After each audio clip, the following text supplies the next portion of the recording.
Live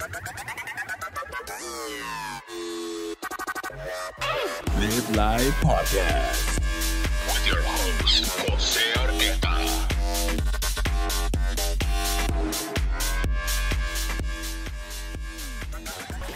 What's up, everyone? Welcome back to another episode. Live I'm excited. Podcast. I always get excited when I'm back right here recording. But before I start and I kick off this episode is being sponsored by Revine Bar Beauty Aesthetics. Man, one of our favorite sponsors. She does a lot for us, and I'm so happy to see her, like how much she has come and how much business she's developed. I'm so proud of her, so I'm happy to have her as a sponsor. So check this commercial out. Welcome to Revive Beauty Bar, where beauty meets wellness in the heart of downtown Salinas. Our expert team is dedicated to providing personalized care tailored to your beauty needs. Let's explore how we can enhance your natural beauty. I am here to assess your concerns and recommend the perfect solution. From rejuvenating Botox and RHA treatments to revitalizing skin resurfacing, we have it all to help you glow with confidence. In addition, our IV hydration and vitamin therapy ensures you feel your best from the inside out. Experience the art of medical aesthetics at Revive Beauty Bar. Book your appointment today and discover a healthier, more beautiful you.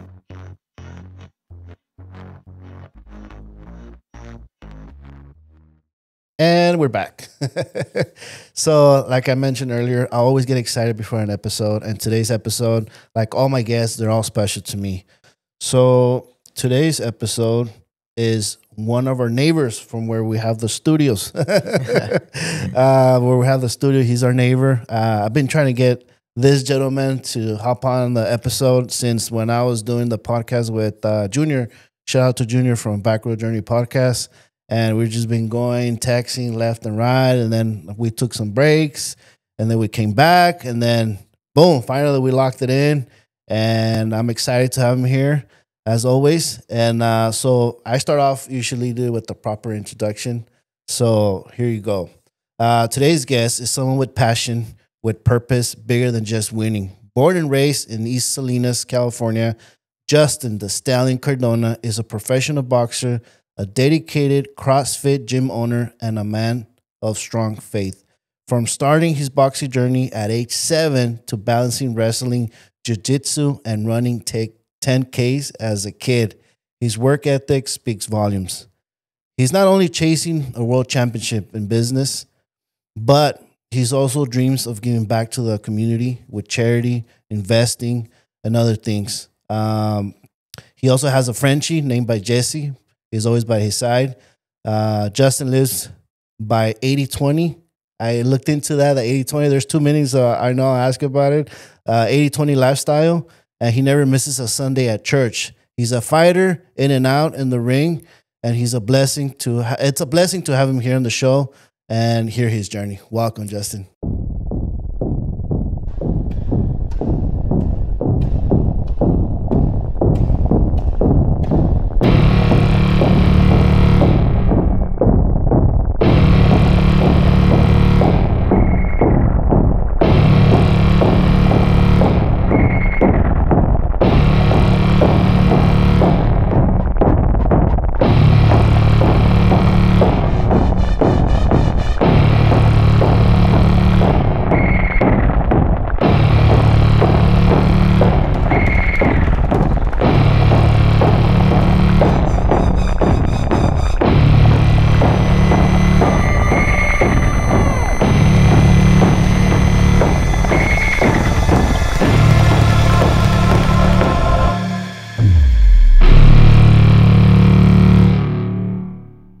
Thank you. What a great introduction. It's a pleasure to be here. Nah, dude. No, my pleasure is mine, dude. And as always, every episode, I usually have a gift for my guests. I know I struck out twice already, and I still owe you guys beef jerky. So if you guys are looking, I still got you. Ooh, nice. But I got some beef jerky for one of our sponsors, Hoax Beef Jerky, dude. Enjoy it. I love her jerky. I know the guys here love it. Heck yeah. Yeah. You know, if you guys are looking for beef jerky, hit up Hoax Beef Jerky. So all right, bro, let's get the show started. How you been, man? Good. Just busy, training, fighting. Well, finally getting a fight after 2 years, So Yeah. That one was very stressful to to be waiting, you know. I bet. I mean, patience is part of the game in boxing, but Yeah. you know, I was getting real impatient. You know, I had been getting ready for a fight for the past 6 months, and they just kept getting postponed and postponed. And then finally, I got one, and 3 days before the fight just pulled out, and that was very disappointing. And I I was bet. I just mean, all that training, that yeah, focus, it's just a dedication. You know, the dieting, oh yeah, dude, right? The diet part where you have to stay consistent. You have to man, I the love discipline. food, you know. But Yeah. yeah, you know, the fight it pulled out, but you know, my coach and my manager they said there would be something better to come, and they definitely got me a better fight, and it was a Nice. great fight. It was worth the wait and Yeah. worth what happened, you know. All right, we'll get into that. But first, dude, I like to ask my guests. You know, since you were born in East Salinas, what part of East Salinas you were raised pretty much? Oh, right there on Garner. Garner? Yeah, Ah, okay, okay. that's where I grew up right there Yeah, all my life, man. I grew up in Acosta Plaza. Nice. Yeah, yeah. So you grew up in East Salinas. So you went to J. Sanchez Elementary School, or where did you go? No, I went to Creekside and the Steinbach. Those are Oh, my two okay, schools. okay, Yeah, okay. Creekside. That's where's that's Creekside like at? Creek Bridge area. Oh, okay, Yeah, okay, okay, okay. And then was it middle school? You went to I went to Hardin Hardin? and then Palma, and Uh-huh. then Palma wasn't cutting it. Academics wasn't really my thing. I was more just into the sports. I went to Palma for wrestling, Oh, okay. and yeah, me and my buddies we ended up leaving Palma, going to Alvarez, and then we're wrestling there. Freshman year, we were all varsity, and I kind of just got tired of it in a way, and I Mhm. just wanted to focus more on the boxing. The And boxing stuff? I didn't see myself going far with wrestling, at least, you know. You Yeah. know, boxing was my second Your goal right strong there. point. Yeah. So as you were growing up in Garner, what is the one thing that you remember growing up in the East Side Salinas?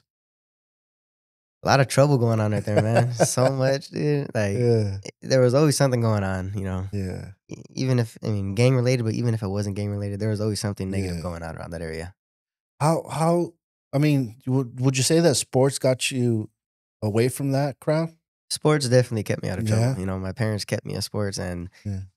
now I see why they did it, you know, Yeah, yeah. because I have a lot of friends that did sports, but then they stopped and went on a different route, and then they didn't end up in the best situations. You know what, dude? It's funny you say that. I had a friend of mine, and he was a athletic dude. He played football, junior Pop Warner, high school, but I felt like he had a lot of potential. Hmm. A lot of potential, to make it big, but he just got caught in the wrong crowd. Oh yeah, dude, I've had plenty of friends Yeah, that were athletically gifted, and they just took the wrong path and started hanging out with the wrong people. that sucks, dude. You know, I and I hate wish they seeing would have that. stayed with the sports because they could have gone somewhere. Right? Yeah, yeah, exactly. So you're saying you mentioned that you were not into school. You were like, was that like the same thought process as you were like growing up in East Side Salinas, like going to elementary school? Did you were just going just because you wanted to play sports, hang out with your friends, or you just I went to school just to hang out with friends, man, and play sports. You know, yeah, I mean, I found out real quick that academics wasn't really my thing, and it wasn't gonna work out that way. I wasn't gonna go to college yeah? unless I got a scholarship for wrestling or something. Oh, okay. But you know, my mom, she got me into boxing at the age of 7, and I liked this from the first day there. You know, and from there on, about a year later, I was like, you know, I want boxing to be like my career. So that developed at a young age. Yeah, it At a did. young age. You know, I started wrestling at 5, Mm-hmm. and then I went all the way through my freshman year of high school. But I started boxing at 7, and I was doing both at the same time. Mm-hmm.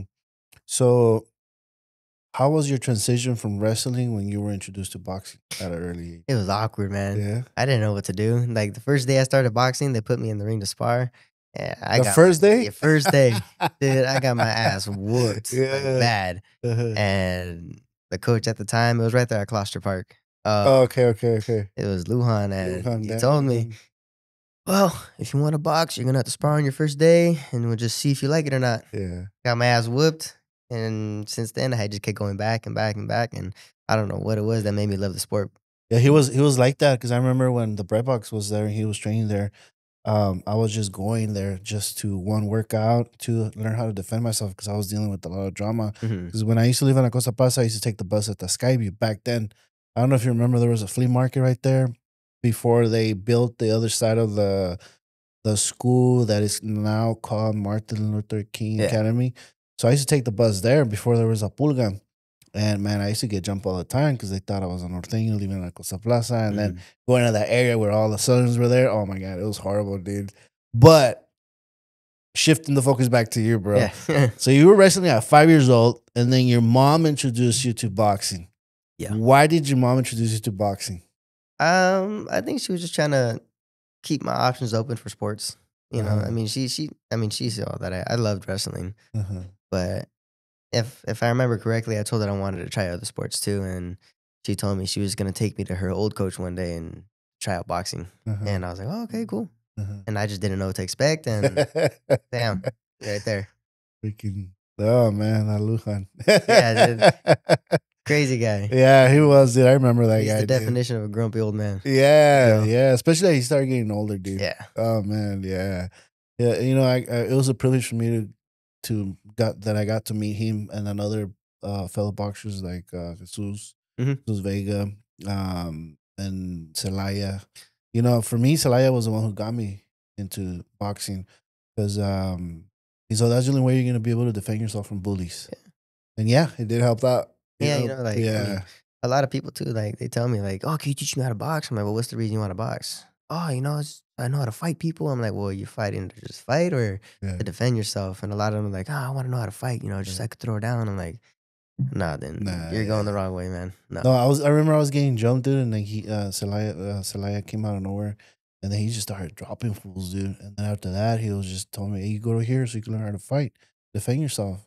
And I was like, "All right." So I just went just to do that, but I never saw it more than just. But I think I did it all the way to like my junior year, and I just liked it because it's just conditioning. It was Yeah. cool, you know, good It's good, workouts, yeah. Get you sweating, get your heart Yeah. pumping, your You- lungs burning. Sometimes at the gym, dude, when I go to the gym and I see this guy sitting in the back, I'm like, dude, if you just go like this, and I'm like, all right, bro, you should just shut up. Sometimes I want to step in too. And I'm like, you know what? I'll let them do their thing. Yeah, you just did it for like 3 years, bro. Relax, you know. That's how I tell myself, just keep walking, you know, the treadmill. But so your mom got you into boxing, and so you were doing wrestling and boxing. You know, obviously, boxing started picking more interest to you than Yeah. wrestling, right? Were you slacking off on wrestling, or were you still showing up 100%? No, I was still showing up 100%, you know. Mm-hmm. 100% wrestling and boxing. I'd go Mhm. from one practice straight to the other. Damn, Yeah. yeah. And then go And- home, do your homework, eat, rest, and then next. If I did do my homework, I'm not saying don't do your homework. You know, do your homework. So you're doing wrestling, boxing. At what age did you decide to do jiu-jitsu? I started getting into jiu-jitsu and MMA at the age of 9. You know, Nine? I started watching all these UFC fights, and it piqued my interest, and I wanted to try it. And I went to a gym on Abbott Street, and at the time it was Fighters Corner, Yeah. and the atmosphere there was cool, and then it was real good coach, real good teacher. And first day there, he just taught me a lot, and then weeks went on and went on. I started just learning more and more and loving it. Yeah. So what was one thing that you liked? Because you were able to put wrestling, boxing all in one together to defend yourself. And now jiu-jitsu, how to learn how to grapple. Mhm. I mean, excuse me, not grapple, but learn how to No, it's submit. grapple, yeah. Submit, you know? Was there any excitement that you're like, whoa, I get to put all this 3 in one? It was. Yeah? It definitely was. Like, it was different because I was Yeah. like, okay, cool. I get to mix everything into one now. I Yeah. could punch fools on the ground if I wanted to and choke guys out and everything. But the one thing I did not like was the kicking. Like kicking? What drew the line for me is when one day I just kicked someone shin to shin, and I was like, that's it right there. Really? That was it. Yeah, they're like, I I'm couldn't done. walk for like 2 weeks, Uh-huh. and that one killed my leg. But since boxing was in your heart and that was like your number one love, right? Mhm. When you were grappling or, you know, doing MMA, did you find yourself just doing more boxing than wrestling and grappling, or you No, just I mixed still went everything? 100 and 100 on Oh, both. I'd go okay. from one practice to another. Same thing I Mhm. would do with wrestling and boxing at the same time. I guess what I'm trying to say, bro, is that when you're sparring, Mhm. you know, Oh, I see what you mean. yeah, did you find yourself more just standing up instead of I was avoiding the more standing takedowns? up, yeah. Try to jab, yeah. I would just keep it standing up the whole time. Yeah. Yeah. Was it because you're like, man, I love boxing more, or It was, but not everybody knows how to, you know, Yeah. not everybody in MMA knows how to box. So that's what I would just keep it up. That's true. That is so true. Let me ask you this. I want your honest opinion on this. Now, since you tried jiu-jitsu, did you get farther than the white belt, or you just stay all Yeah, the way? I was before I stopped, I was about to become a blue belt. Oh, okay, okay, Yeah. okay. Now, jiu-jitsu is like a really, really delicate, not delicate, but like really mental Mhm. game, right? It's was it Frank Shamrock always he says it. I mean, don't call me wrong, all right? Because I know how the internet is, but I heard it. I heard it. He said something like jiu-jitsu is like um 85% mental and the rest physical, because kind of like playing a chess match, right? You obviously gotta be in shape, right? But it's like playing a chess match, because you gotta be ready, figure out what the next move and stuff like that. Now, what would be the difference between being on the ground trying to figure out how you're gonna make that guy tap out, to being toe to toe across somebody and trying to figure out how you're gonna drop that guy out? I mean, Is it the same it's kind of the same. It's a thought chess match. process? Yeah, You're trying to see what the next move the guy is yeah, going for. You're planning ahead of his plan, yeah, and you're trying to just beat him on the next move. Same thing in boxing. You see a yeah, guy load up on something, or you see a certain shoulder muscle twitch, or a shoulder move, or a yeah, foot step out to the side or yeah. something. You you pay attention to all that little stuff. Yeah. All right, cool. So it's the same thing. Cool. Well, not same thing, but kind of like the same aspect Yeah. towards that. All right, cool. So you're going to elementary, bro. You're training. You go to middle school. You go to high school. You didn't play no sports in high school besides wrestling. You didn't try football, baseball, My track. freshman year, I tried football. My friends talked me into it, and I was like, all right, cool, I'll try. Yeah. But You didn't, I didn't like it. you didn't I like don't it? like team sports. Yeah. I like the focus being on me, Okay. and I like losing at my own expense. Right. I Right. don't like losing because of a Somebody bunch else. of other people. Yeah. If I lose, I want it to be at my own expense, and so I can know, like, this is my fault, and what I need to change, and Yeah. what I need to do to fix that. You know what? I like that, dude. I Yeah, like that. Yeah, I Thank you. like that, dude. I like that. That's good. That's good to hear. I never thought about that one, dude. Yeah, Yeah. that's how it's always been for me. Yeah, Like, because you're in a team and then someone misses a block, or he's stubborn, doesn't want to run the play, or he just quit on himself because we're losing. You know what I mean? I've seen that because I have the privilege to coach kids on Port Warner, where I seen kids like they just shut down completely, yeah, and the rest of the team pays for it, and you just pointed out something really, really cool, dude. yeah. Yeah, I like that. I like that. All right, so high school, you graduate, you're already set. You know what? I want to do boxing. That's it. Boxing was Did a your go. parents knew already firsthand that you want to do boxing, Yeah. or did you have that sat down with them like, you know what, I'm actually gonna do this? For Nah, I think my mom found out when she first threw me in that first day. She Yeah. can like kind of tell that, oh, this is what he wants. And then obviously weeks went on by, and then months, and then years, and I just got more addicted to it, and the love for it just grew stronger. Yeah. And they could tell. So would you practice Monday through Friday? Monday through Sunday. Monday to Sunday? Yeah. Damn, dude. Now it's Monday through Saturday. I leave Sundays for the Lord. Yeah, That's how it is. Yeah. So, do you remember your first fight? Was it? And I'm sure there was an amateur fight besides the one they threw you in the sparring. Yeah. No, I remember my first fights. I remember my first couple fights as an amateur. I didn't win a fight till about my 7th or 8th fight. But how was your first fight? Obviously, you're getting ready. They tell you, hey, going amateurs.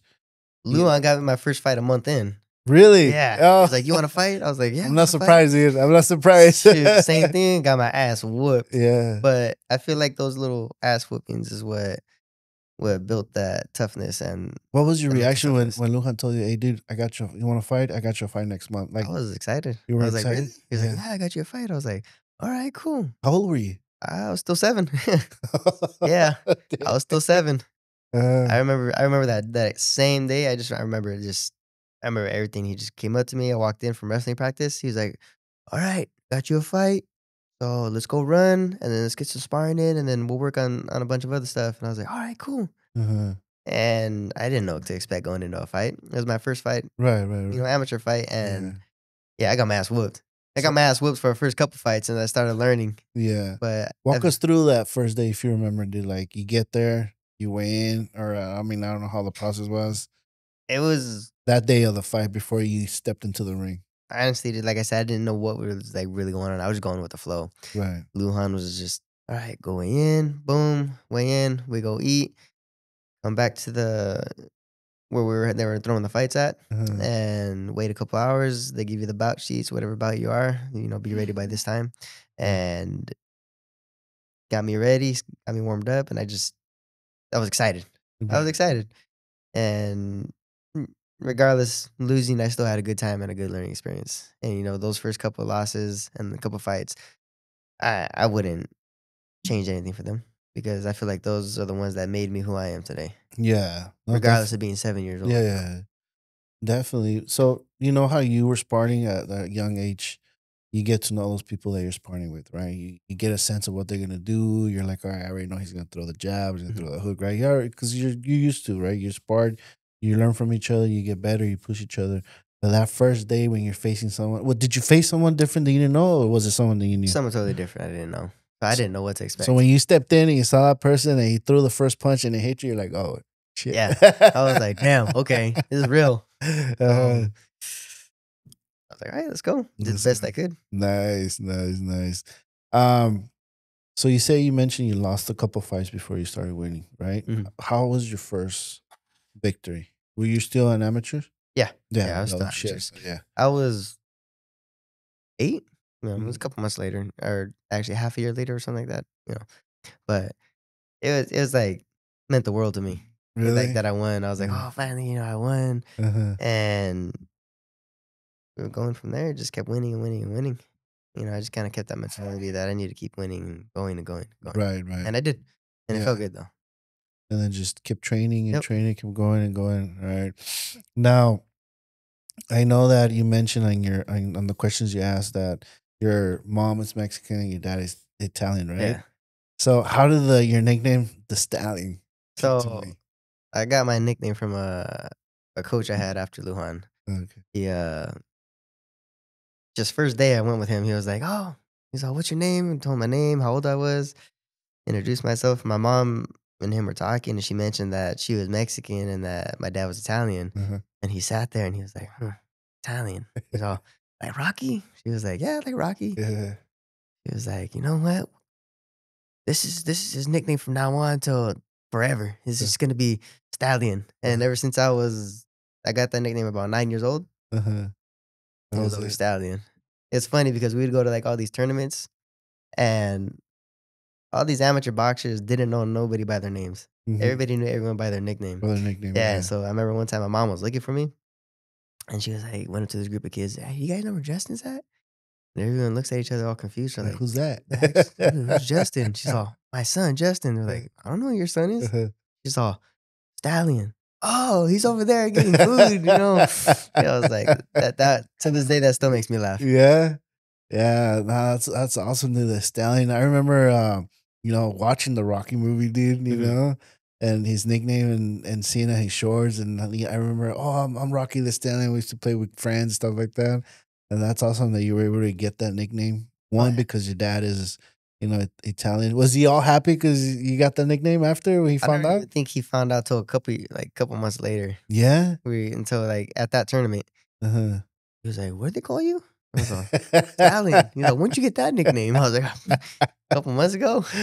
Yeah. Oh man. I But mean, yeah. yeah, dude, like I grew up watching those movies. Yeah. Rocky. I remember I love Rocky. when I started boxing. That's all I would watch. Yeah. Just Rocky. Specifically Rocky 4. Yeah. I remember we used to go run with Jose Salaya, and we'll wake up early and we'll go run at Harnell track, dude. And then my buddy, he was a big, tall guy. Dude. He was like 6'1". And he's like, hey, put the Rocky song, dude, so I get motivated. And back then, I'll pull out my CD player, with the cassette and the thing. I was driving my mom's van. Put it on, would you hear? And he'll get all pumped, dude, and we'll just go run around the track at 5 in the morning. Oh, man. Yeah, I love it. So, Stallion, that's how it happened. And you still talk to that coach, or you just... Yeah, when I see him Oh, around. okay, Yeah. nice. Shout out to that coach. Yeah. As the years go by, dude, you're getting better and better, right? Yep. And then amateurs did you win any like the Golden Gloves or anything or? No, I didn't. It was hard to go to the national tournaments because it's so expensive, and we didn't always have the money for that. Oh, okay. So there was a lot of national tournaments that I missed out on, Uh-huh. and it was just more of doing shows around that were local. And I mean, at one point I was like, I wanted to go to the Olympics, but And I was gonna ask you. Yeah. Yeah. I was like, you know what? I went to one national tournament, Junior Olympics, and they were shady there. Yeah. They kind of set me up for failure right there in the weigh-ins all the way up to the fight, Yeah. and that just rubbed me wrong. And they have their favorites in the Olympics, and that's what sucks about it. Mm. So ever since that happened, it rubbed me wrong, and I was like, you know what? I don't want to do Olympics anymore. I want to go pro. And they're like, all right, well, How old were you when you decided to go pro? 18. I waited till after high school. Damn, dude. So because I know some people wait after they're 18 to go pro, huh? Yeah, I mean, a lot of people go down to Mexico. Yeah. I mean, in Mexico, you fight with you be 15. Yeah. I know I remember on the second episode, third episode, I had Andrew Superfly. Mhm. Yeah, and he'll start going to Mexico, Tijuana to fight over there. Yeah. Yeah, and then they were telling me how the journey was over there, and I was like, damn, poor guys. It's shady over there, too. Yeah, I was like, sheesh. I had one fight over there during COVID Yeah. because they weren't doing no fights here in the United States. Man, dude, that was like, Was it in Tijuana too, or was Yeah. it? Yeah. it was hectic, man. Yeah. The guy didn't show up to weigh-ins. They said, "Oh, we'll send you a picture." The scale. We're like, I don't know if that's him or not. They didn't listen. They still Yeah. sent a picture, Yeah. and then he showed up to the fight. I was like, this guy's not no 140. Yeah. This guy's like 160, 170. He's freaking huge. Yeah. And yeah, I mean, we ended up we still fought the next day, and crazy thing is like they don't even check the gloves and stuff, man. Yeah. I remember first punch right off the back, first round, just nice solid jab, and just right in my eye just swells up. I was like, yeah, dude, I was like that felt like a rock. Right. And I was looking across the ring and I looked at his gloves. Things were tiny, dude. Uh-huh. I was like, there's no way those are freaking Yeah. new gloves. Those are old and beat, man. Beat up, yeah. Yeah. Well, most of those guys that based on what Andy was telling me, that most of those guys don't have the money to buy new boxing gloves, new shoes and stuff like that. So they gotta scramble and get whatever they can, and they just box to make money, and, and go. Yeah, no, I didn't. Heck, no, I had an actual Yeah, fighter. yeah? Yeah, this guy had just fought Pitbull Cruz to a draw. Oh, So you fought a savage dude then. I did. Yeah, it was a nice Yeah. little scrap. And Yeah. that was honestly probably like one of my most favorite fights Really? because he's the only guy that stood in front of me and actually threw down. Yeah. And it was fun in my opinion. So It hurt, but it was fun. So all the what's it called, dude? Like all the techniques went out the window, and you guys were just throwing scrapping it out. Yeah. I was like, all right. I like those fights, dude. When they like, hey, just throw the jab hook, and you forget that, and you just dude, you're in the zone. Cool. There it is, right there. And like most of my fights that I've had, probably 9 out of 11 of them everybody just starts running. What do you feel, dude, when you get the first punch before, like they say you're right there, and he beats you to it, and he punches you first? I always look forward to the first punch. Really? It's what gets me. It like wakes me up.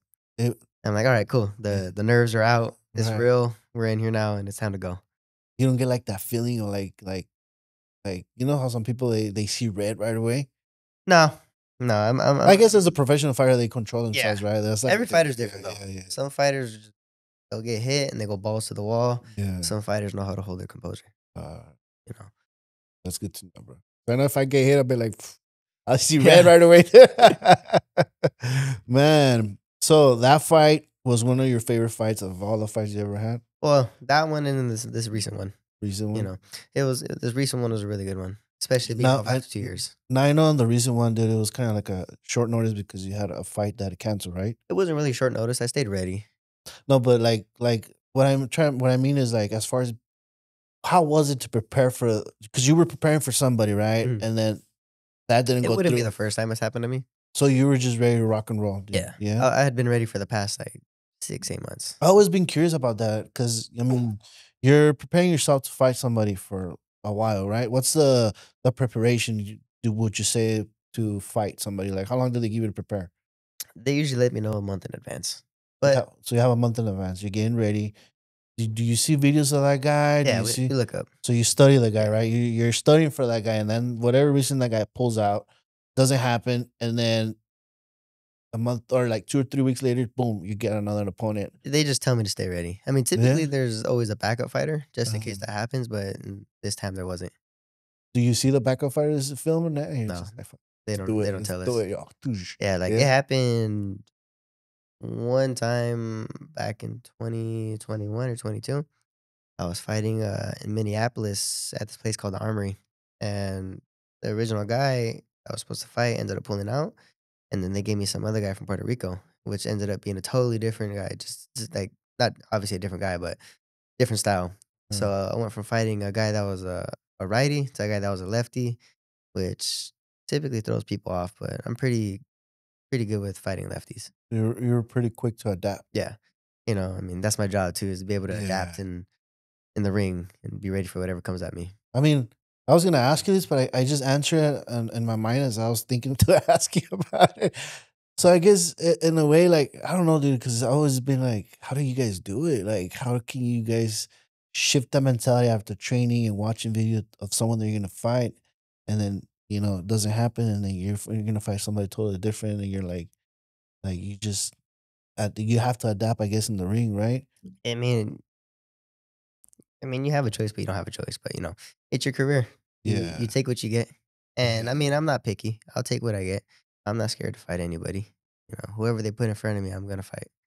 I'm not. I'm not scared to throw down with anyone. Right. All right. I was just being curious about that, Yeah. dude, because I know a lot of fighters, even in boxing, UFC, will take short notice fights, and then either they get knocked out or they go through a scrap, and then they barely win by decision. You're like, I mean, short notice or not, regardless, as a boxer, it's your job to always stay ready to fight. be ready. It's always your job to be ready to just go whenever they call you to fight. Yeah. And typically, it's always a month that they get you. I like that let you know in mentality of yours, advance. dude. Yeah. I like that I mentality. of mean, yours. that's why I'm always working out. That's why I run a gym. Yeah. It keeps me in shape, and my clients hold me accountable too. They're like, "Oh, you need to work out. Yeah. Work out with us today." On some days, I'm like, "No, I don't want to work out." And then they start talking smack, and that's what gets me into working out with them. And I love it. That's what So I like. pretty much, if they will call you, a promoter will call you, hey, we got a fight for you. Yeah. You're the last minute guy. You're ready to rock and roll. Engaging video content can drive your business forward. We specialize in creating professional corporate videos and commercials tailored to your brand. Collaborative ideas help display your vision. Let's elevate your business today. LC1 Productions, crafting stories that matter. Rock and roll. My coach will talk about it, for a day or so. Yeah. Like, all right, cool, let's do it. If we come in an agreement, Yeah. cool, we'll do it. Speaking of that, dude, since we're neighbors, we got to make a run over there to your gym, dude. Yeah. It's always open to you. I know I got to take Juan and Luis and myself. We got to go at least do once a week. I know they're ignoring me right now. Yeah. If I say little dice like you guys I'm waiting for them. Don't worry, bro. I'll take them. Hey, You guys could film me. that'd be a good one. That'll be a good one, huh? Film right there. Yeah, dude. Nah, I'm fucking gassed out, bro. I haven't been that active, like, cause I mean, CrossFit, dude, is just a whole nother level. It's another Dude, it's just type like of grit, man. Yeah, like, well, you gotta do I don't know how many push-ups and then jump to something else and everything. It's time, right? It's honestly just pushing your limits. Yeah. It's going as hard as you can, as fast as you can. And I'll probably throw up, dude, if I if I throw up. I mean, tap out, Jackson. I tap out. I'm out. We good. Yeah. We got buckets over there. All right, cool. I'm gonna have Juan and LC record me, bro. So all right, dude. So describe your mindset before you step into the ring. Like, we talked a little bit briefly of how your training goes. Like, obviously, if you're gonna get ready for a fight, it's a month to a month and a half, right? When you get on the training mode, what is the first thing you cut? You mentioned you love to eat, bro. I mean, like I said, when you brought it up, the 80-20 lifestyle, like, yeah, my diet's flexible, man. You can't always eat clean. That's just Yeah. that's gonna plateau somewhere, and it's just gonna affect me physically. right. So I like a little manteca here and there with my food, some of that fatty stuff. Yeah, But for the most part, I have a pretty good diet. yeah, I cut out all the distractions though. Like, I mean, I love my friends and everyone. I love my parents and my family, but that's the biggest distraction in my opinion because it's where comfort is. And when I'm training and getting ready for a fight, I don't like to be comfortable. damn. I like to dude. be uncomfortable. I like to Yeah. be in those uncomfortable situations because it makes me, realize, like this is real. You need to push your limits. You're doing this for a reason, and I'm doing this for a reason. And it sets me up for my goal. Right.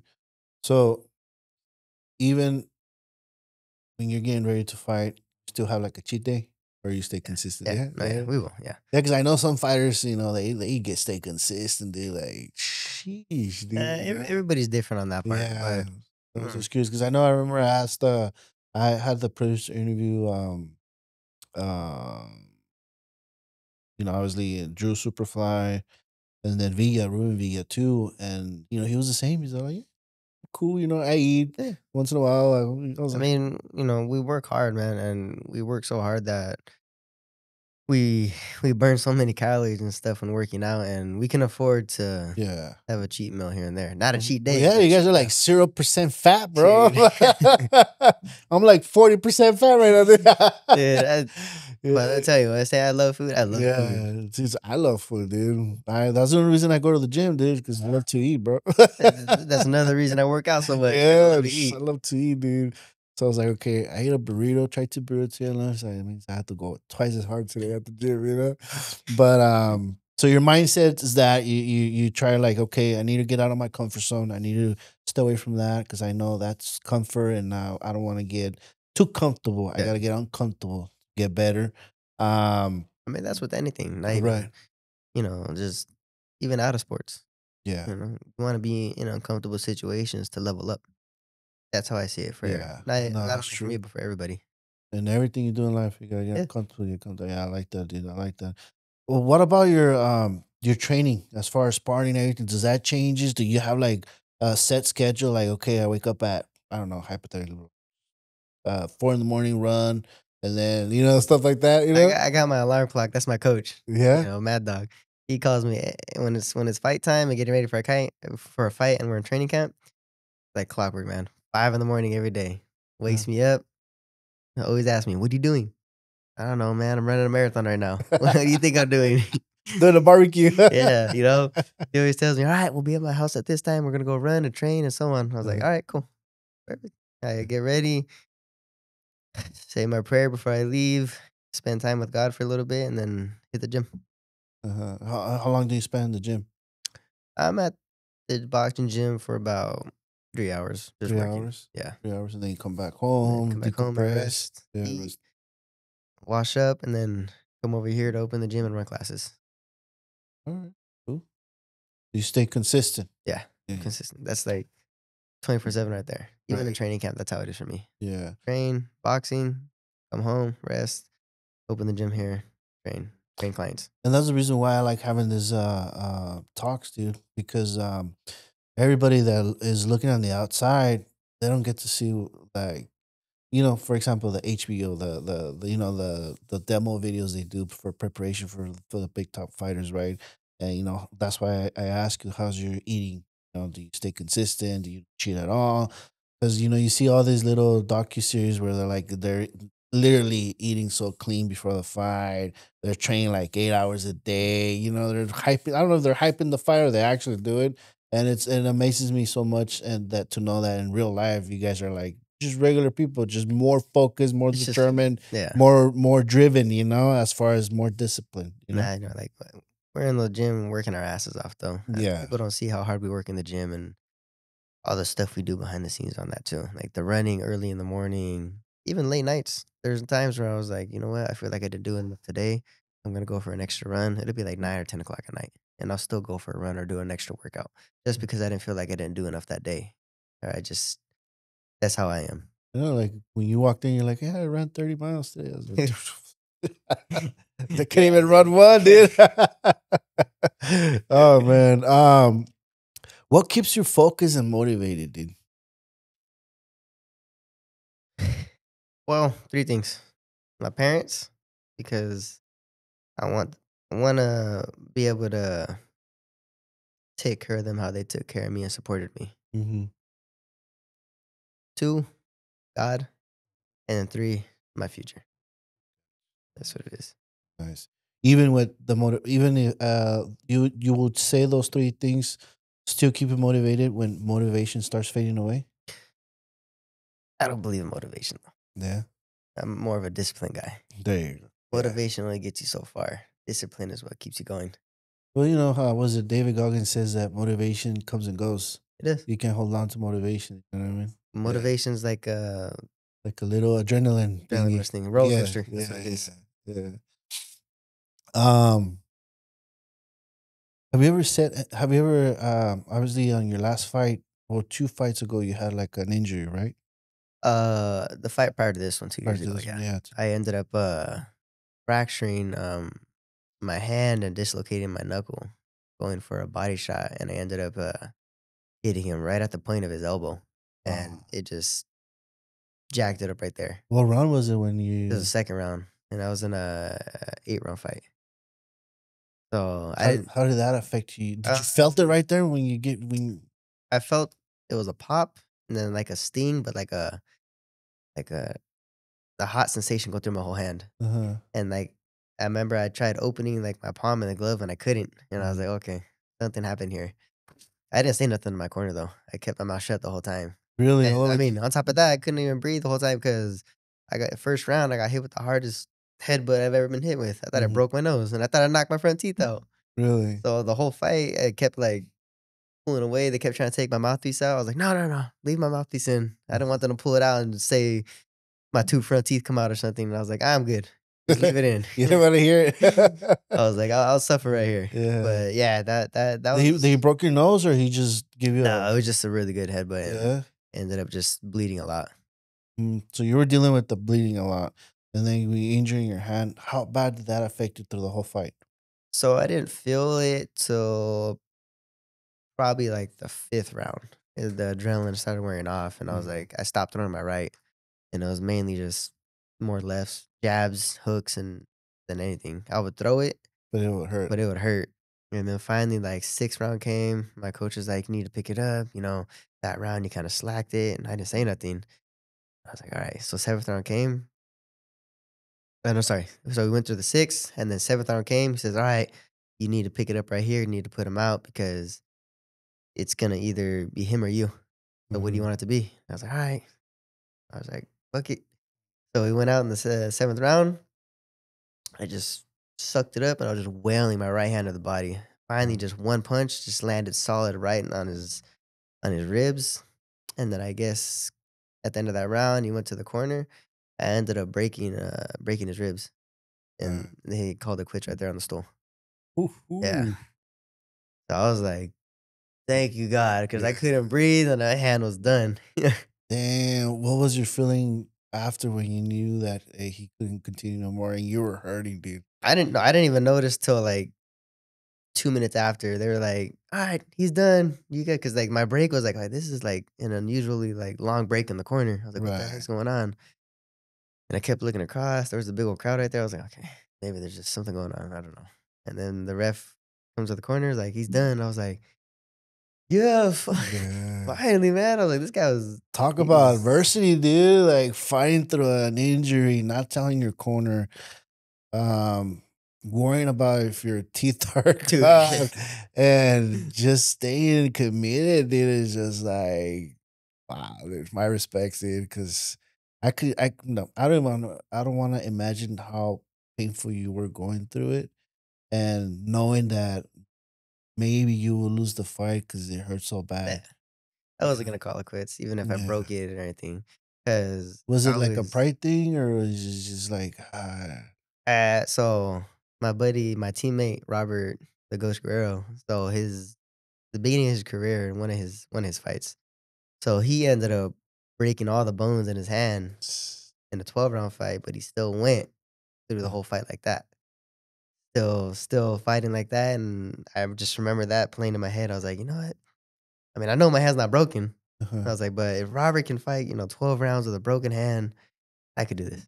You were thinking about that as you Yeah. were going through the As soon as process? that happened, that's what came in my head, and I was like, I got it.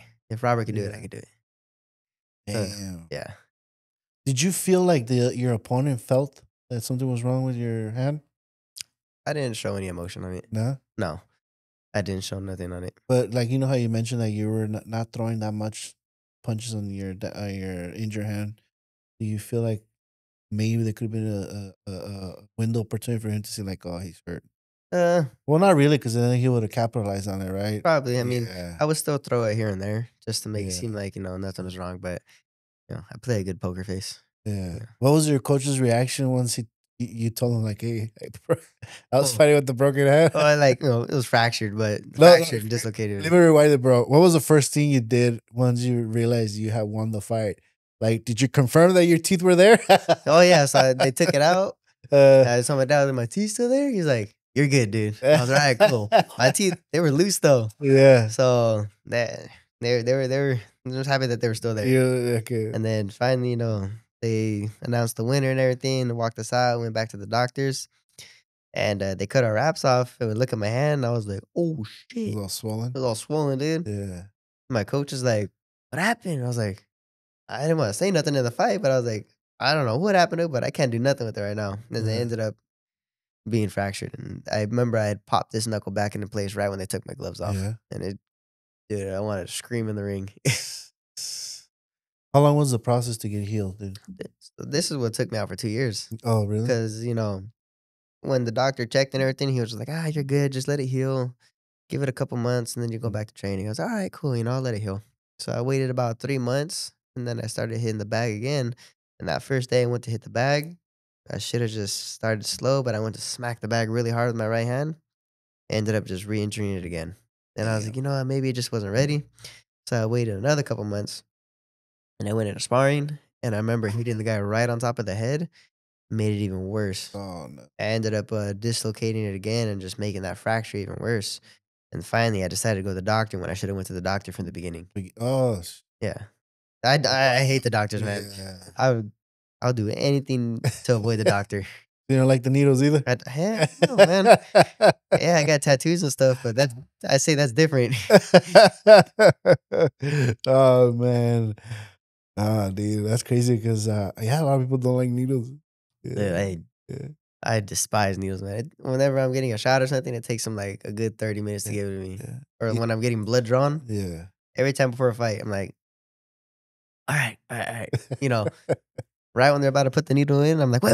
And that'll go on for like 30 minutes. Yeah. I know they get frustrated. I'm like, hey, I'm scared, all right? Yeah. So you're a boxer and you have tattoos. You get punched in the face for a living. You're scared of needles. I'm like, yeah. Yeah. They're like, man up. I'm like, okay. You understand it's a different type of feeling, Oh, man. So, obviously, that was a setback for 2 years for you. Yeah, dude, that was honestly unexpected. I didn't think it would take that long to heal.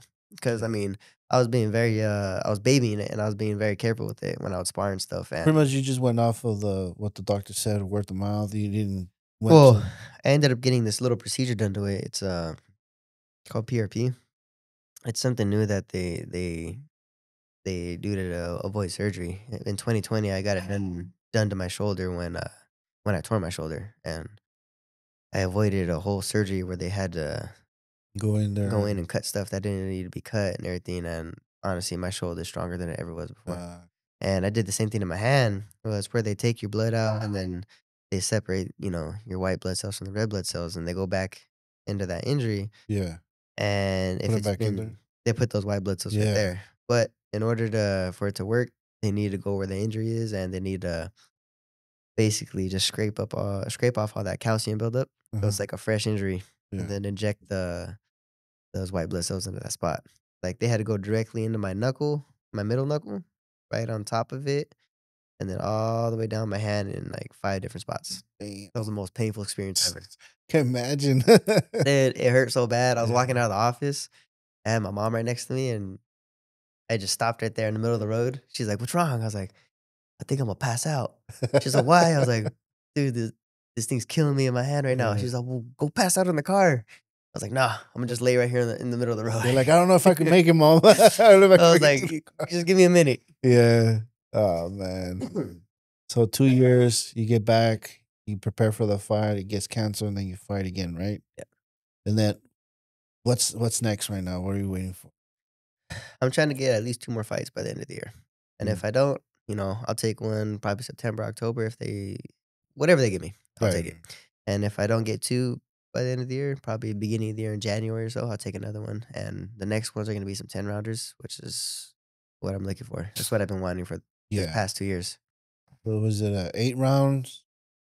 Then you work your way up, right? Yeah, so like this fight, I was trying to get a 10-rounder, but since I had been out for 2 years, they just said get one more 8-rounder, Yeah. just to get your feet back in, get your feet wet.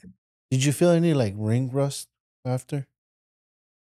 You know how there's some fighters that have been out of the game for 2 or 3 Honestly, years and they go in and no, no? because I had been, I did You've honestly, been I had been active, you've been sparring so training. much. Yeah. Like, I honestly probably sparred like a total of like 500-600 rounds getting ready for this fight because I had just sparring for like months and months and months getting ready.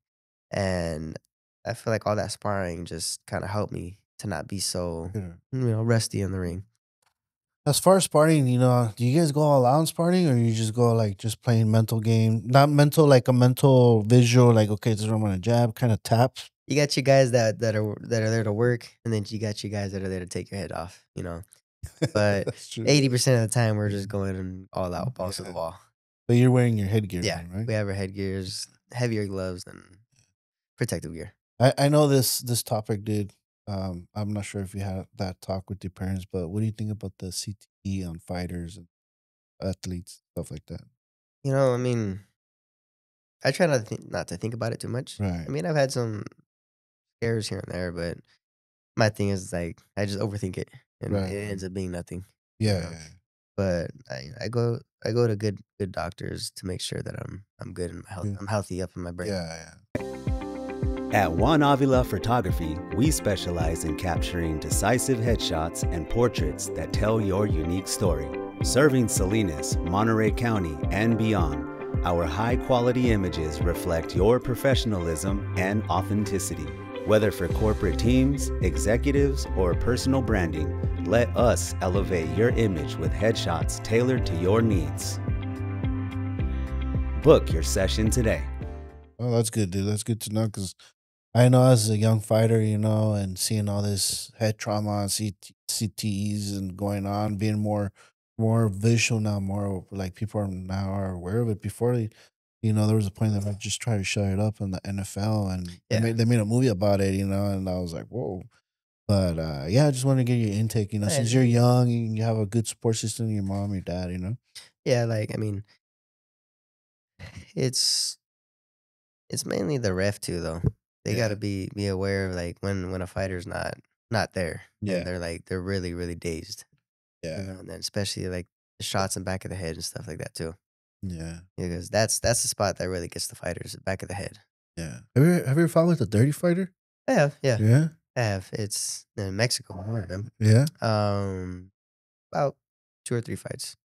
Like, what was the dirtiest thing they ever done to you? Like, well, the fight that I fractured my hand, like I was doing nothing but headbutts and elbows. Really? And I did it back to him. And then once I started doing it back to him, he stopped. Yeah. And I give back whatever. Well, yeah. No warnings from the ref. Just I got warnings. Yeah. Surprisingly, that guy didn't get no warnings. Did you have any cuts or anything? Just make majors besides that injury in the nose? That was it? I've never had any cuts Yeah. in a fight, at least. Nice. I know it's weird to say, Yeah. but like I look forward to getting a cut eventually in a fight. Really? Because I don't know what it's like to go through that in a fight. Wow. Because I know a lot of like cuts and stuff do affect fighters when there's the bleeding and stuff, and that's another like mental thing that you got to go through inside the fight as well.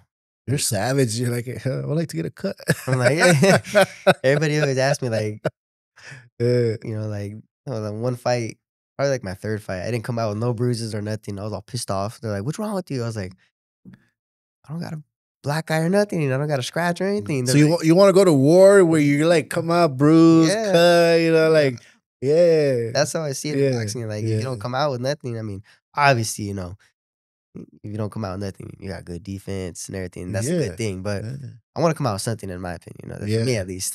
At least a little trophy or something. At least so you like kind of like, I went to war, I went to war with this guy and I won and yeah.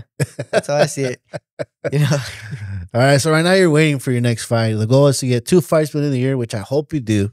And I know that, I mentioned earlier that, you have a CrossFit gym right next door that we are gonna go, the 3 of us. Yeah, I run a gym with my buddy Jesse Suarez Lopez. Mm-hmm. Cool guy.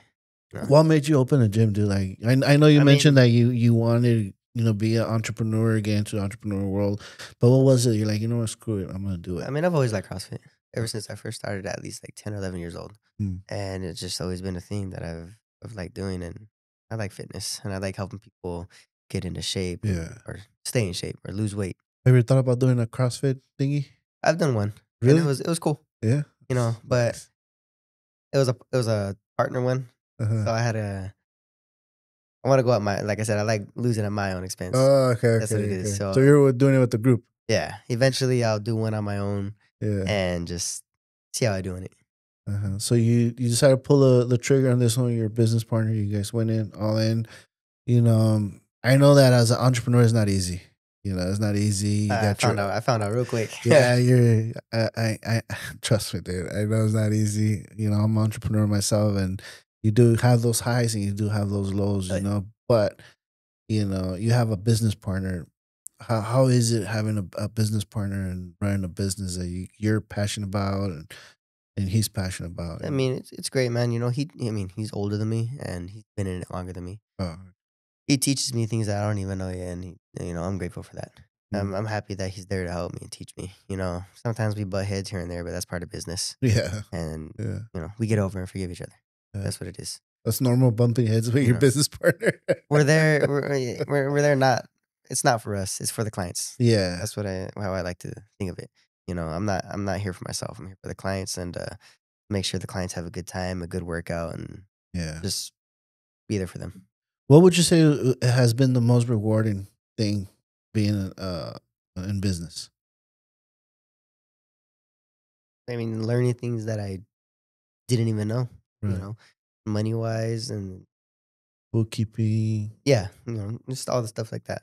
Uh-huh. And then different ways to be running a gym as well. Right. Because not everybody runs a gym the same way. Some ways this guy coaches might not work for me. Yeah. The way I coach may not work for him. Right. But we always meet each other in the middle and make it work for each other. And that's what I like about it. You guys have good communication. Yeah. Yeah, that's what it's all about. I was gonna ask you, how do you balance your life as training in boxing and being an owner? But it seems like you got it down. I got it down, man. My time that I do have to myself, I kind of just do random stuff. Yeah. Honestly, like go out to Monterey, do something random, or just like I said, random stuff. Yeah. I'm sure you have plans to expand, right? Yeah. CrossFit gym. What would be like your second gym? Where would you open it? And would it be here in Salinas or would it be somewhere else? Definitely in Salinas. Yeah. I want a big warehouse or maybe something like 2 stories. Because it's always been my dream to have a gym where it's both boxing and CrossFit. Oh, okay. I want to incorporate the two. It's always been my dream. Like I've always had it in my head. I want a 2-story building, CrossFit on the bottom, and then the boxing's on the top. Boxing on top? Yeah. That actually would be sweet, dude. So that's how I. Did you thought about putting a ring in the gym right there? I did, but we mainly need it for all like the space that we need is for the rig and stuff. Yeah. And eventually, it's gonna happen, guys. It's gonna happen. It's gonna happen. So for our audience, dude. So your gym is what's the name of your gym? CrossFit Hyperactive. CrossFit Hyperactive On 365 Victor Street, Unit N. And you taking memberships? Always taking memberships. Always. If you guys want to sweat, get in shape, go hit up Justin, the Italian. Yeah. What else was I gonna ask you? So obviously you want to expand, you want to get a big one, a 2-story one. What advice would you give to someone that is trying to get into the fitness industry, like trying to open a gym? Like what advice would you give to that individual? Start small. Don't rush it. Be patient. Because my thing was like I wanted everything at once. I wanted a big gym. I wanted all the clients. I wanted everything at once. But start small. Yeah. Start small and just be patient with it, and everything will come and fall into place. Right. The new building will come into place. All the clients will eventually come, and then once the clients start coming, you start making more money, start saving up. Then you get the bigger building, and just be cool, man. Be a nice ass guy. Yeah. Don't be the asshole. Yeah. The asshole coach or whatever. You know, Yeah. be fair with everybody. Have Right. fun with all your clients. Treat them just as if they're your family. That's how I see it. I like that, dude. I like that. I like that, bro. So let's talk about your faith, lifestyle, and character, bro. You say that your faith has played a big role in your journey, right? It does. 100%. Now let me ask you this: that fight that you were fighting, you were injured. Was he there with you? Always. Yeah, You know, Jesus is always with me. yeah. He's right there behind me. He's right there in my corner. He's with me every step and every punch of the way in every fight. Even outside of the ring, he's with me. Nice. And the reason why I asked this is because um, a lot of us tend to if we don't talk to Jesus, like I'm a believer in God too. Um, we don't, some of us seek Him only in our darkest moments, Mhm. and that's the reason why I ask you, like during that difficult time in the ring where you felt that you broke your arm, you know. And usually when we're in the lowest and the lowest, that's when we want to, right? We want a miracle. Yeah. We want to, and that's why I asked if He was there for you. Did you ask Him? You know, I don't only praise Jesus, and I mean not praise. I mean I praise him, Right, but right, right. I don't only look for him in my darkest moments. I look for him in my best moments too. And anyway, and in anything, Yeah, yeah, I'm looking for him, and regardless, good or bad. right. That's awesome, dude. I like that. I like that. What does your Sunday routine look like? Half my days at church. You know, I mean, I saw that you say you're a security. yeah, I serve at my church too. Uh, You know, shout out to my church fam. I love all you guys. Yeah. You know, they support me so much, and I love it, man. so what do you mean you're a security, bro? Like what do you mean? So there's a couple guys each. So we have 3 services now, Mhm. and first service you usually have 3 guys that just walk around outside and inside, just making sure there's no one doing some Nobody shady breaking the stuff. car windows and stuff Yeah, like that. stuff like Okay. that. What is the name of your church? Venture Church? Oh, It's right okay, here on okay. Church Street in Oh, downtown. nice, nice, nice. Shout out to Vince. Yeah, see, Um. So okay, I thought you were the security, like front doors. Sure see, nobody. dude. When I'm there, just know you're safe. Yeah, it's very, very ready to throw down, huh? What does it mean to stay disciplined, not just physically but spiritually? It's being uncomfortable again, because God's gonna put you in these uncomfortable moments, and those uncomfortable moments is where He's gonna want you to go to Him for guidance Right. and wisdom, and you know, being. I mean, how to say it? What was the question again? What does it mean to stay disciplined, not just physically but spiritually? Okay, yeah. Like I said, He's gonna put you in these uncomfortable situations, and that's where Mhm. He's gonna go, or where you're gonna want to go, and what He wants you to do is go to Him for guidance and wisdom, because you can't do these things on your own. You know? Yeah. And then it takes discipline to do all these things too when you're in those uncomfortable moments. You Mhm. know, you're in all these uncomfortable moments. There's times where you don't want to pray. There's times where you don't want to open your Bible and read it. There's times where you're lacking faith. Yeah. You know, and faith is everything. You know, Mhm. it takes discipline to do all those things, and just it takes discipline to follow God. Oh yeah, dude. It does, dude. Like, Yeah, 100%. That one, because sometimes I feel like God, I'm not worthy. I'm not worthy to praise you or even call you or pray. But then I'm like, no, no, no. You gotta get back. You gotta get back in prayer. You gotta and get you're back in like, prayer. Yeah. none of us are ever gonna be perfect. The only Yeah. perfect one was Jesus. Yeah. You know, and He wants us to go to Him, Yeah. because I know, you know, we're all sinners. We're all dirty, but Yeah. He wants us to go look for Him. Or how do you say it? There's a saying: Jesus doesn't want you to go to Him thinking that like you need to be ready to go to Him. He wants you to Right. come to Him as you are. He wants you to come to Him dirty, because once you start following Him, you know, following His footsteps, obeying Him, that's when you start, you know, cleaning up. He starts cleaning you up Yeah. inside and out. You Yeah. know, it's not what you see on the outside though; it's what's on the inside, what's on your heart, and what's on your soul. Like That's that, dude. Hell yeah. Preach it, bro. Yeah. Preach it. That was really nice, dude. That was really nice. I agree with you 100%.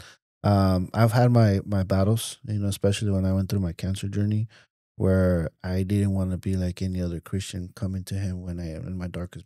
you know. So I kind of isolated myself from him, but I know he was there. You know, he showed himself in many different ways, through friends, to strangers, through people that helped me and my wife out. So I know he was always there, you know, and now it's just like, okay, you know, like you said, we're not perfect, but I always try to be there. You know, I try to Yeah. make sure I understand, and if I don't understand, ask him to guide me, Yeah. guide my heart, my spirit, my mind, and just keep moving forward. Because you know, something that I like what you said was that not just discipline applies, and it applies to the Bible too. You know, the Word of God. So Yeah. yeah, like my respects, dude. My respects. Um, Now let's tone it down a little bit, dude. But before I do, I want to ask you about your charity. I know your goal is to have a charity where you help people out, and I know that my good friend Rudy, you know, he's my broker, my mentor. He sponsors you, Mm-hmm. and then he was talking to me about that you help out in the schools too, right? I like to help the community. I Yeah, mean, there's a bunch of different charity events and stuff that I want to do. yeah, I want to be able to help kids get school materials and stuff that they yeah. need for when they go back to school because not everybody can afford that stuff. No, yeah. It's expensive, man, No, I and agree it with gets you, dude. expensive. Yeah, I agree with you because, I mean, now they give you a list of what the parents have to buy Yeah, for the kids. So, I mean, if the dad or the mom can't afford it, it's nice to know that. yeah. Like I like to do the back to school give backs. I like to do toy drives, even Thanksgiving. The turkey drives or whatever they call them, the Yeah, giveaways. yeah, I like to, I did it with my church one year. We set up a whole box where it was a whole Thanksgiving dinner. You had a turkey, mashed potatoes, bread, stuffing, and everything. And we gave out a lot of those. And that dude. was a blessing to be able to help all these other Yeah, people yeah. that couldn't afford a full meal on Thanksgiving. No, dude, but any other charity event that you decided to do moving forward, dude, you come with us here and Live Life Oh, dude, I Podcast, want to dude. do so many. There's one Yeah. that I was just thinking of last Yeah. night. I was like, you know what? I want to give out a bunch of, I just want to randomly one day just pop up a stand and just give out free Bibles Yeah. to people. Ooh, You know, yeah. spread the faith, spread the gospel, everything, God's word. I just want to Yeah. hand out free Bibles to everybody. Yeah, that's nice. I'll be there with you, There dude. you go. I'll be there with Thank you. you. Now, because I work with teachers for the retirement stuff like that. So I have friends that they're teachers, and like the last week before school, I went and took donuts Mhm. to my friends to their classrooms. And I was actually talking to Rudy about it, about like I want to give backpacks, school supplies, or even help the teachers because sometimes some teachers put money on their own. Mhm. Well, they buy stuff from their own money, for to help the kids out. So and that's why he told me, he's like, yeah, I sponsor Justin, and he's gonna do something like that, or thinking about do something like that. And I was like, oh, nice, dude. Yeah, I was like, that's Yeah, awesome. I Yeah, told Rudy. yeah. Shout out to Rudy. Rudy's a good guy. Hey, Rudy. I call him Rudy 10,000. Oh Well, shit. I'm like, what's up, Rudy 10,000? Yeah, I see him all the time. Dude. Like I said, he's my mentor in the business. Took me under his wing, coached me, taught me everything that I know on the financial services side. So yeah, I feel blessed being there with that guy. Nice. But yeah. So now let's tone it down on the episode, dude. We dove in home beginnings, all the way to your boxing career and your faith, right? Yep. And now let's talk about your personal side and fun questions, right? So All right, cool. what is your I know you mentioned you like food, dude. I know. I love food too, right? And you said that you like sweets, right? See, you love fried chicken, love chocolate. What kind of chocolate you like? Anything that is just chocolate or is specific chocolate like M&M's, Snickers, or what is it? Any chocolate, man. If it's chocolate, I'm gonna tear it up. All right. Now you said your favorite cheat meal. Would you say was a fried chicken or? I'll tear up some fried chicken. Yeah. Yeah. So it has to be in the disco or just. I'm picky with the places where I get my fried chicken. Yeah. Yeah. All right. But the disco, oh dude. Yeah. I'll tear that up. All right. Cool. Because you know what, Junior, the guy we're talking about was it Robert has a nickname for him. Yeah. He taught me how to do this fried chicken so good, dude. So when I do it, people like it, and I was like, yeah, I gotta give credit to Junior. Hey, bro, I always go to Arigatos Uh-huh. and I get their chicken crage, dude. It's slept on. Their Yeah. fried chicken's so good. Dude, honestly, I go there like once a week, and that's either Saturday or Sunday. Go tear up a whole bowl of that. Damn, that's what's up. So tell us about Jesse, dude. The Frenchie. What is his Yeesh. personality like? That dog's crazy. She's the chillest but the most sassiest dog you ever meet, man. Really? I was gonna bring her, but she was knocked out at the house with my dad. But dude, that dog's so cool. If she would have been here, what would she be doing? She'll be she'd right be there. right here on my lap, dude, just Yeah. chilling. Honestly, she'd be just looking at you the whole time. You're speaking to her. Yeah. You know, she'll Yeah. probably give you a side eye here and there. Yeah. She's got one that's looking at you, one that goes that way. You know, you don't know which one's looking at you. Yeah. But nah, dude, that's the chillest dog ever. She's such a loving dog and a fun dog. I take her everywhere with me. She's Nice. everything. I mean, all my dogs are everything to me. I love all my dogs. I got You have a three lot. Frenchies Yeah, three. and then a pit bull. I got a pit bull who's half greyhound. I got him Ooh. from the SPCA when he was a puppy. Oh, Yeah, they picked him up on the side of a road and we got him. oh, nice. And that dog's crazy too. Well, when I got married, my wife has a chow mixed with Akita. She's a beautiful dog. She's a diva. Ooh. So my wife took her out of a restaurant last night, and she fell asleep. I forgot to brought her in. So when she woke up like at 6, she brought her in. She was mad at us, dude. She literally went to her bed, turned around, gave us her bag, and through the whole day, my wife has a camera, and through the whole day, she was facing the back towards the camera, and my wife would talk to her over the camera. She wouldn't even turn around, Nope. dude.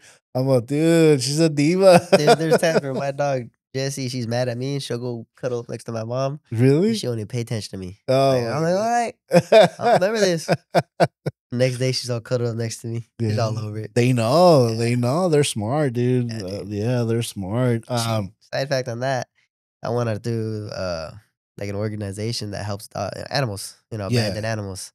That's something I've always wanted to do because I love animals, man. And, I see all these people, how they treat their dogs, their cats, and any animal, man, And animals don't deserve that. We love our pets and animals in this world. They're like, my boss says that, yeah, your wife might love you, husband might love you, your kids might love you, but the love of an animal is unconditional. Yeah.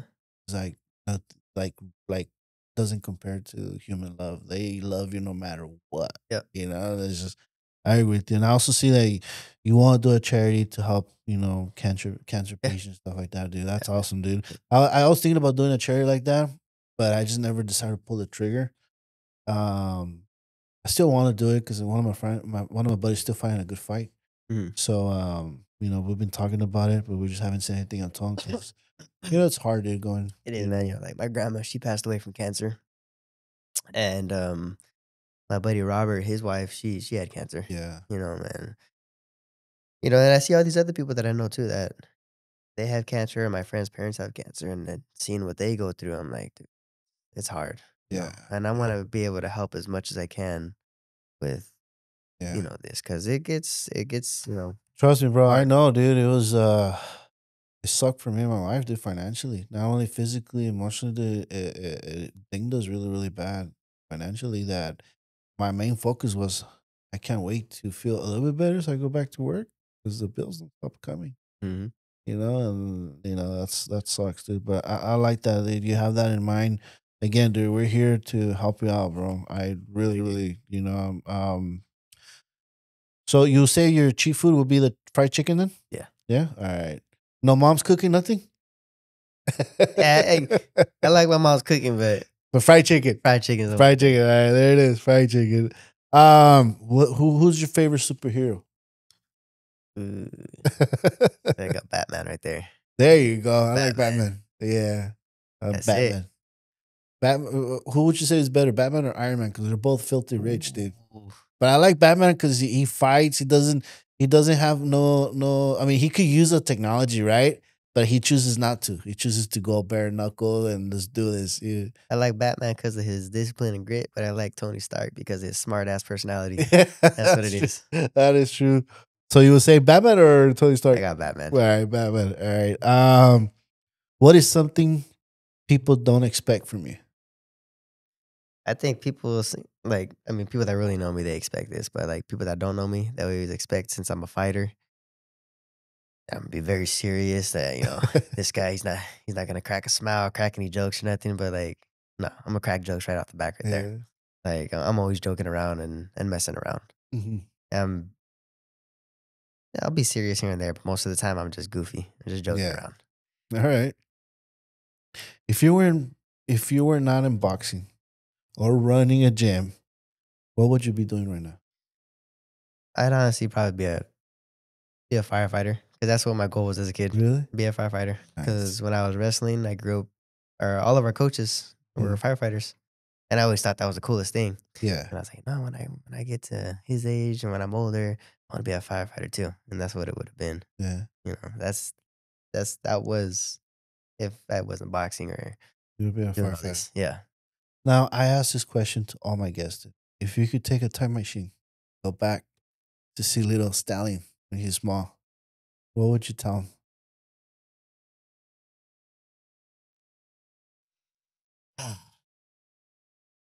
I'd say keep going. Don't let people down talk on you. Don't let people, I don't like to say it this way, but shit on your dreams, because there's always going to be people that are trying to, run you down, Yeah. try to get you to stop what you're doing.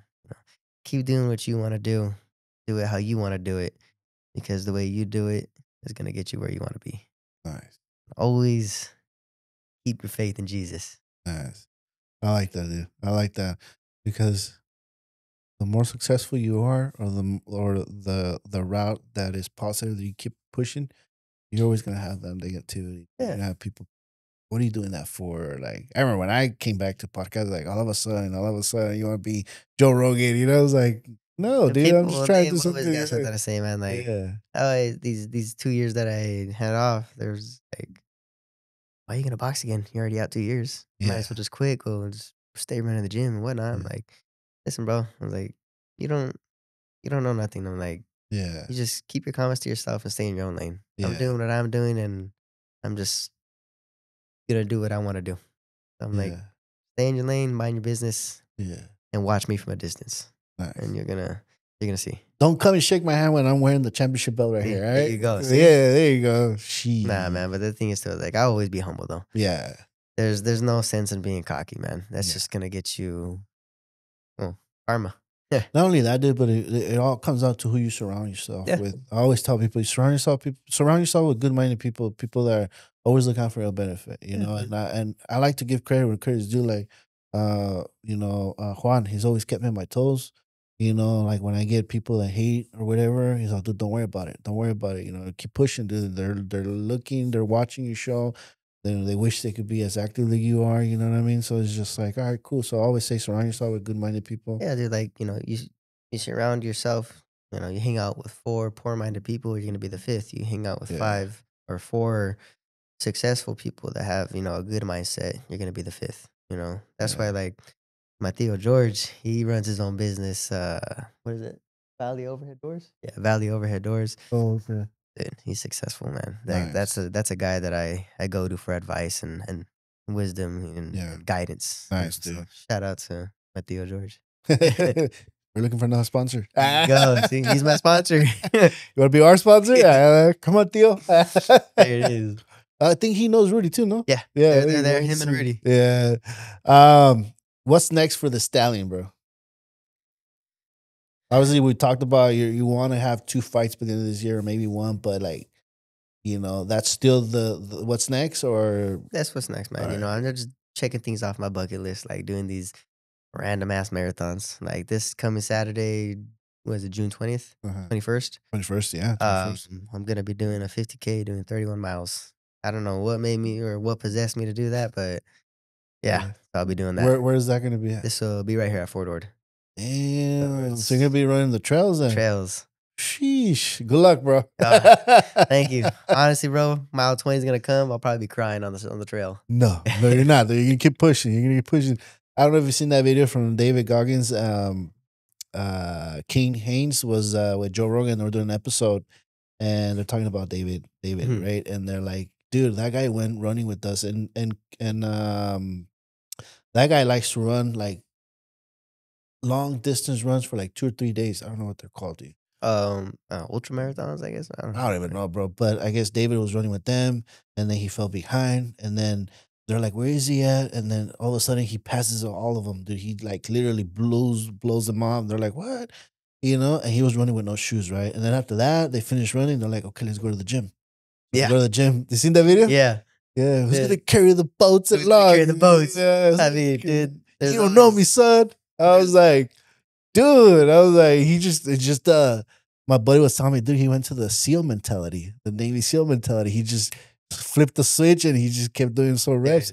So remember, when you're a mile 20, bro, who's gonna carry the boats and logs? Dude? A video that always gets me, dude, or just plays through my head. I mean, it's cool to cuss, right? You know. Yeah. You know, yeah. I'll wake up every morning. I'm like, I'm tired. I'm like, all right.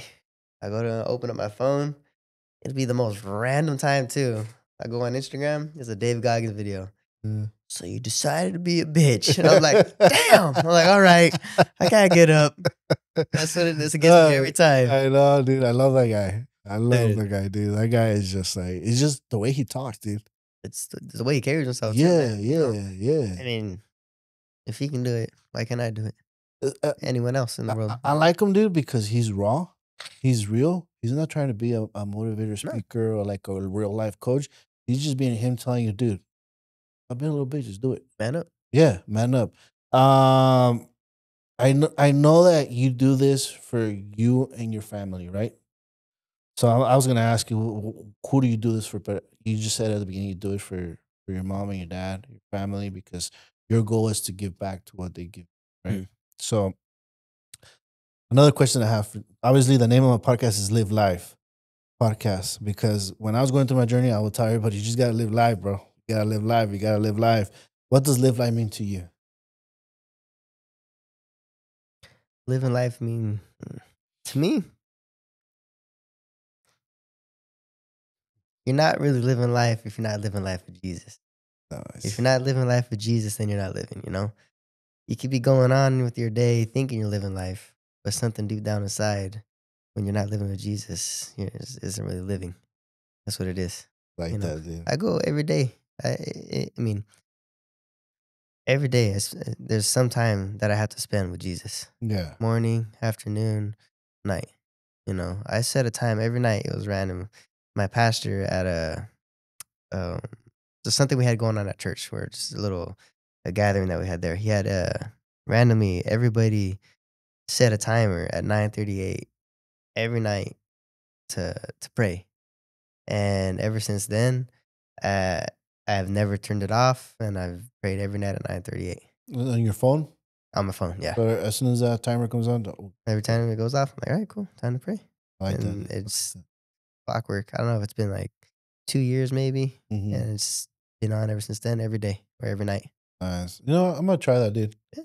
I'm gonna try it. I like that, It's- dude. Because sometimes I wake up in the morning, dude, and we live in a fast-paced world that you're always on the go, go, go, that you forget to pray. Yeah.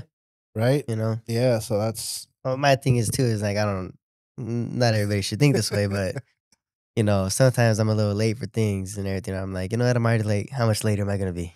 yeah. You know, I'm still gonna take my time to pray right here. Yeah. I'm still gonna take my time to dedicate it to Jesus and you know, spend my time and talk to him. Amen, brother. I like that one. The final message that you want to tell young fighters or dreamers listening to this episode right now is your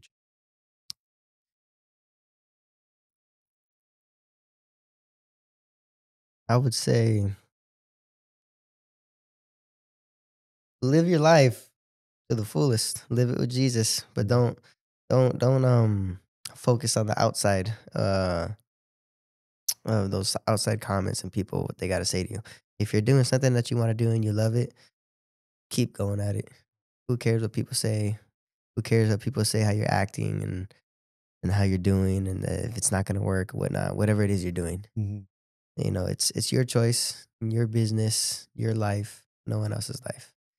You know, stay focused on it. Live your life with Jesus. Keep your faith in Jesus, and everything will work out. You put your faith 100% in Jesus, financially, mentally, emotionally, spiritually. You know, He's gonna take care of you, I like and that. I know from that personally. Yeah. You know, all praise and all glory to Jesus. That's to Him, and that's what I gotta say to Him. Well, what a good way to end it, dude. I love it. Thank I you. love it. I love it, dude. It was a pleasure having you here, dude. I know your mom manages your Instagram page. No, she's got her own, but like, Oh, okay. yeah, I have my own Instagram. That's because she has a picture of you. Just I thought she was Everybody gets managing. confused. Yes, I was gonna say a disclaimer. Her mom manages the page. So girls, don't be sending Nah, messages. You're okay. not supposed to. You're not supposed to send her, right? No, man. Yeah, she helps me a lot with that. Oh, But nice. she's got her own. Then I have my own Instagram page too. Okay, cool. So they can find an Instagram. Feel free to share if It's you want just to. it's simple. Just the Stallion Cardona. You know. Yeah, ladies, be respectful, right? Be respectful, all right? Because I know Juan posts your pictures everywhere, dude. You're Yeah. right there, all flexed up. Covered in baby oil. No Diddy though. No Diddy. But thank you, dude, for taking the Yeah, time thank you of for your day to be here. It was a pleasure having you, and I wish you nothing but success. And hopefully, we collab down the road and help you out, do any fundraisers or charity work. And Definitely. yeah, dude, thank you, man. Thank you. And I'm literally gonna try to go to your gym to work out. It's there. The doors are open. You guys, Yeah, it's always gonna be open. Just know that I'll probably throw up, bro. And show up. That's all you gotta do. Just show up. That's all you gotta do. Don't think. Just walk over. Just walk over, huh? That's all it Just is. walk over. Hey, Luis, record me, bro. Man. But No, thank thank you. you. Thank you a lot for having me on here. It was a pleasure. Thank you. Thank you. I had a Thank great you. time talking to you, man. Thanks, man. And that's it for today, guys. We're out.